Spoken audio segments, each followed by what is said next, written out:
अवघ्या विश्वामध्ये छत्रपती शिवाजी महाराजांची जयंती मोठ्या जल्लोषात साजरी होत असताना राहुल गांधींनी माझ्या शिवरायांना आज जयंतीच्या दिवशी श्रद्धांजली वाहिली आहे.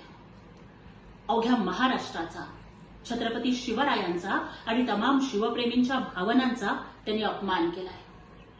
राहुलजींच्या इतिहासाचा अभ्यास किती कच्चा आहे हे त्यांनी दाखवून दिलंय. त्यामुळेच हे चौथीचं इतिहासाचं पुस्तक मी त्यांना त्यांच्या पत्त्यावर पाठवतेय. राहुलजी, कमीत कमी ह्या चौथीच्या इतिहासाच्या पुस्तकातून तरी तुमचं महाराष्ट्राच्या इतिहासाचं सामान्य ज्ञान थोडंसं वाढवून घ्या. अरे, जयंतीच्या दिवशी तुम्ही मानाचा मुजरा न करता श्रद्धांजली वाहताय.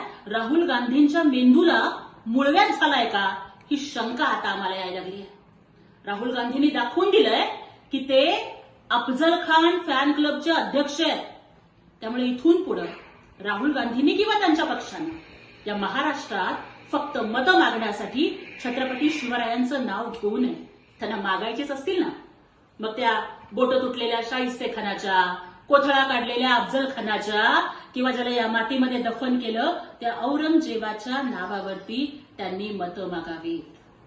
अरे, जयंतीच्या दिवशी माझ्या राजाचा जन्मोत्सव साजरा करत असताना तुम्ही जर त्यांना श्रद्धांजली वाहत असाल ना, तर ही महाराष्ट्राची जनता, राहुलजी, तुमच्या पक्षाला एक दिवस श्रद्धांजली वाहील आणि काँग्रेस पक्षालाच राम नाम सत्य है म्हणायची वेळ आल्याशिवाय राहणार नाही.